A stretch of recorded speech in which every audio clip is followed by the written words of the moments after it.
Well, hi there, dear viewers. We will be talking to you today about a villain who never truly got his due.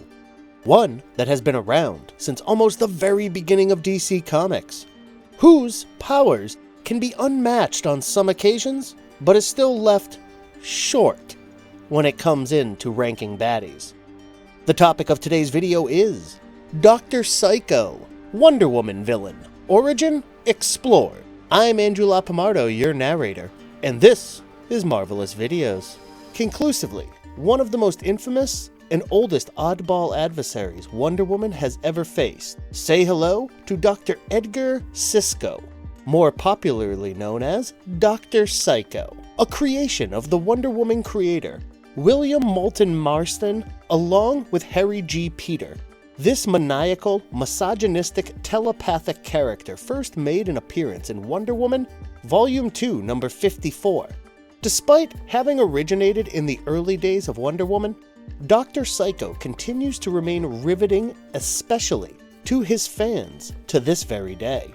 All thanks to his unreasonably cumbersome strategies to overpower Wonder Woman. In case you are wondering who it was that went to the literal extent of creating a fake superhero version of Steve Trevor, well, that would be Dr. Cizko.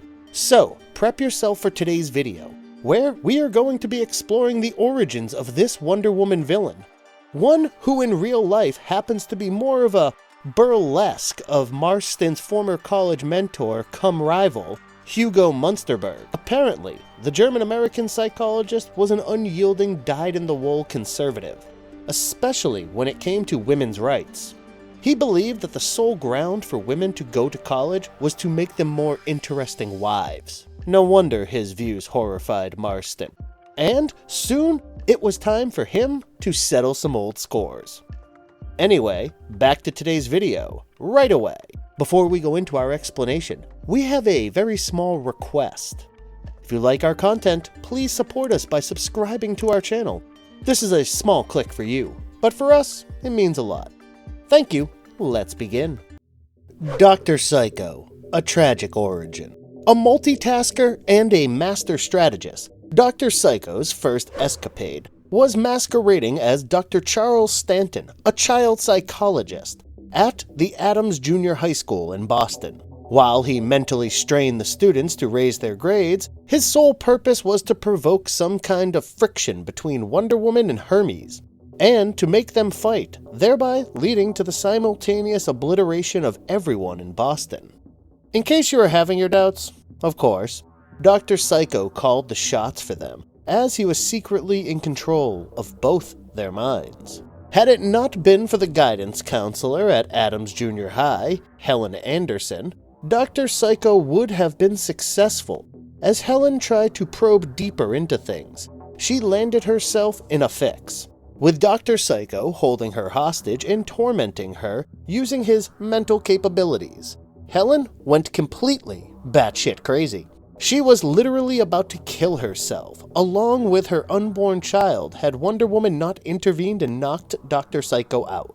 Don't even for once make the mistake of thinking that this is where the exploits of Dr. Cizko come to an end. Not only did he manage to flee from there, he was also seen making use of his powers again, and this time to abduct and hostage Wonder Woman's mentor, Julia Capitellis.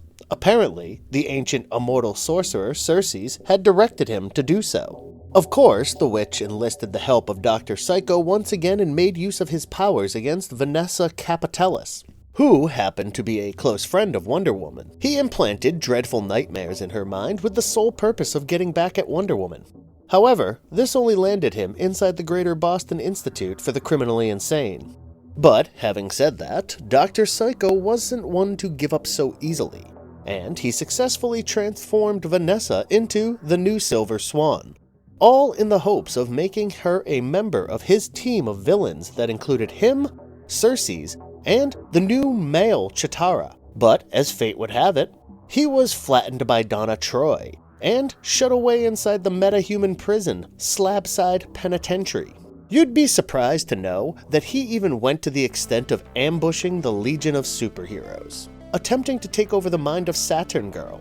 But sadly, things did not really work out in his favor. Back in the slab, he was paid a visit by one of the founding partners of Kale Anderson Pharmaceuticals, Leslie Anderson, as a result of which he was moved from there and was employed by Veronica Kale. The goal was still the same, disgrace Wonder Woman, but this time it was a joint effort. Apparently, Kale wanted the same thing. Therefore, Dr. Cizko went on a killing splurge and made people commit acts of suicide. In short, he went to every extent possible and at the same time was also clever enough to expose Kal's real motives to Wonder Woman, blaming her for everything, and thereby maintaining his freedom too. Dr. Cizko, Evolution. Post-escaping from the slab, Dr. Cizko ended up emerging as the primary core member of Alex Luthor's secret society of supervillains, while working simultaneous with Talia al Ghul, right from attempting to having Catman on board to working with Deathstroke. So, as to seize the Marvel family, he had come a long way, and there was no denying that. But there then came a time when the society started having their doubts about Dr. Cizko, and they thought he was manipulating them to do his work. It was only after Dr. Cizko released Doomsday to lead an attack on Metropolis that the members realized his allegiance towards them. Speaking of Dr. Cizko's new appearance, he is short, he is bald, and he has a lot of marks and bandages on his head. He is particularly seen donning a neck brace, one that aids him in his movement. Now, we all know he is a telepath, so it should come as no surprise when we tell you that making use of his telepathic skills, he once pretended to be a psychic in New York. And because he had the power to not only enter people's dreams, but also warp them, being a psychic was way too easy and profitable for him. He would make use of his customers' memories primarily for their bank account details, and then later swindle them. But because he was afraid of the Hive locating him, he would always be in disguise, wearing a cloak, one that would literally conceal his whole face. So, there was a time when he discovered Superboy to be engaged in some kind of battle with plasmas. Call it a telekinetic fallout, but his astral form was somehow absorbed into Superboy's body. So it is no wonder that he reached out to Superboy and proposed the idea of the two of them crushing Hive together. With Dr. Cizko further helping Superboy fight against the Dreadnought, the duo became partners. However, post getting ambushed by Psycho Pirate, Dr. Cizko's true origin was exposed and Superboy realized he was being exploited that whole time. It was then that Dr. Cizko disclosed that he had been in possession of every psionic power formulated by Hive. But he was debilitated, and thus could not make use of the powers. But with him spending enough time with Superboy, Dr. Cizko now had the power to do so. However, unbeknownst to Dr. Cizko, Psycho Pirate had managed to disconnect his memories of Superboy's origins, thereby making him unfocused, and eventually Superboy was able to defeat him. Interesting story of Dr. Cizko from his first appearance in comic. With the God of War, Mars receiving reports from his slave secretary on how active American women are becoming with their roles, especially in the war activities, he summons his lieutenants, the Earl of Greed and Duke of Deception, and holds a meeting. By the looks of his conversation, he certainly wants to put these upstart women back in their place. No wonder he ends up sending the Duke of Deception to Earth to do his bidding. As for the Duke, he is aware of a certain man of the Earth, one who loathes women. We are talking about the devious Dr. Cizko, who is chosen by the Duke and put to work. Well, speaking of Dr. Cizko, he wasn't always like this. In fact, he was a brilliant student in medical school, a recipient of the highest award. However, blame it on his short stature and abnormally huge head, he was always picked on by his peers. The readers learned about his fiancée, Marva, one who doesn't even fancy him. Forget about love. In fact, she is seen to have an affair with the athletic idol of the college, Ben Bradley, something that's eventually discovered by Dr. Cizko. Later, Dr. Cizko is accused of stealing $125,000 worth of radium that is missing from the laboratory where Dr. Cizko has been working, and he is held as a primary suspect. Even Marva testifies against him, as she herself has seen him entering the lab the previous night, not having anything to prove his innocence with, and on the basis of Marva's testimony, he is sent behind bars. It is while serving his prison time that he learns about Marva and Ben's wedding, the very incident that crushes his faith in humanity and makes him develop a strong feeling of hatred towards all women. As he serves his sentence, he becomes even more bitter and resentful towards the duo, and makes up his mind to take his revenge on them. Soon, the day arrives when Dr. Cizko is finally released from prison, and just like the saying, revenge is a dish best served cold. He gets his vengeance on both of them. Things turn out pretty horribly, and ironically, Ben is forced to swallow a lump of radium, but only after he admits to stealing the radium to frame him, and that it was Marva who planned the whole thing. Of course, Ben dies, and Dr. Cizko makes his way towards Marva. Using the skills of hypnotism, he makes her do things his way. Marry her. Check that. Make her his slave. Check that too. In fact, he starts hypnotizing her every day, making her participate in various occult experiments. He even goes to the extent of using her as a conduit to tap into the other world, and in the process, becoming successful in extracting samples of ectoplasm. Imagine him altering his own physical features and addressing himself as Mussolini and John L. Sullivan, amongst others. Later, Dr. Cizko publicly announces that the spirit of George Washington will be channeling via his wife at Lafayette Hall. Steve Trevor and Diana Prince decide to see it for themselves. Of course, they along with the entire audience are shocked to see George Washington appear right before them. Steering the ectoplasm from behind a large screen, Cizko has Washington tell the audience that women would lose the war for their country and that they should be discharged from their responsibilities immediately. The apparition further tells the audience how the carelessness of women would wreck a billion-dollar munitions plant. The next day, sharply at noon, there happens to be a huge explosion at the Supreme Shell plant, despite every precaution being taken.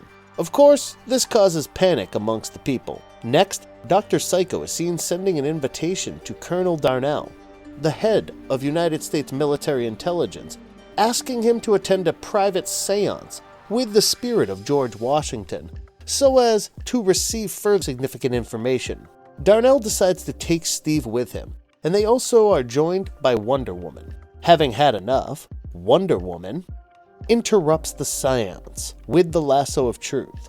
But just as Steve said, her lasso did not have any effect on the spirit. As a part of his plan, Dr. Cizko further creates ectoplasmic form of the Colonel. As Colonel Darnell, he removes classified documents from the shelf and then hands them to 3 female staff members, telling each of them that he is removing them from the vault as a special precaution.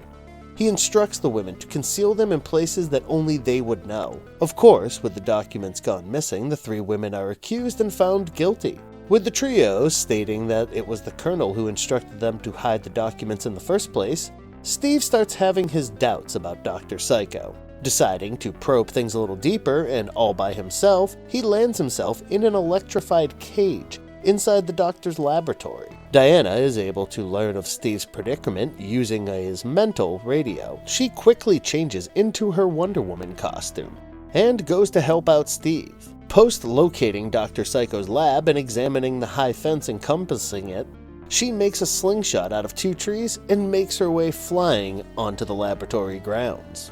Inside, she frantically starts looking for Steve, only to get fooled by Dr. Cizko, who performs an electric operation on her using his own invention, an electroatomizer.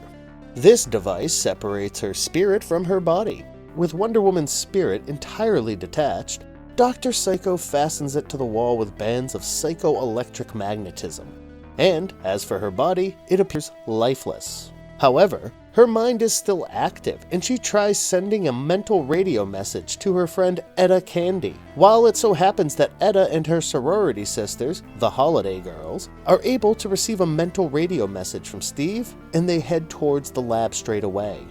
The girls' confrontation with Dr. Cizko's assistant Carlo Montez, weakens the bonds of Wonder Woman's spirit, and eventually she is able to bring her spirit back to her body. She rescues Steve first, and upon finding Marva, awakens her from her state of trance. However, with Marva waking up, Carlo starts melting, and it appears that it was Dr. Cizko the whole time.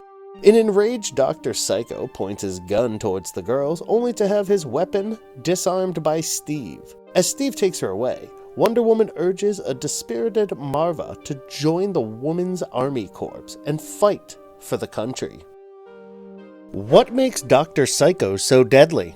Well, he is a powerful telepath, which means he has the power to bend the realities of those around him, make them see what he wants them to see, create illusions, implant terrifying nightmares in people's minds.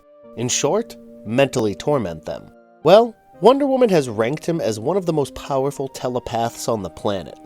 So now you know, he cannot be treated lightly. So, there is mind control, and the fact that he is capable of drawing ectoplasm into the physical world to form various disguises. In case you did not know, he had once formed a very powerful disguise of Wonder Woman just to defeat Donna Troy. Besides all these, he is trained in both psychiatry as well as psychotherapy. He has this rather special talent of utilizing his enemies' fears and inhibitions and using them against them. We already know about his hypnotism skills, so you know exactly who we are dealing with and why he is addressed as being deadly. It is fascinating to see how his character keeps appearing as a wild card, especially in the life of Wonder Woman. Over the years, he has grown more and more powerful, possessing a variety of skills that make him such an infamous villain. Well, if you remember the 9th episode of the first season of Powerless, titled Emergency Punch-Up, you will know that he appears as one of the subjects of a documentary on supervillains. Later on, it is a reporter who tells the story of Dr. Cizko releasing a dangerous gas, which then causes Wayne's security to go on lockdown until the all-clear can be given. Said it before, saying it again, he is certainly not the one to be taken lightly. And if you liked our content, don't forget to leave a like and subscribe to us if you haven't already. Have a good one and be safe. Thanks, everyone.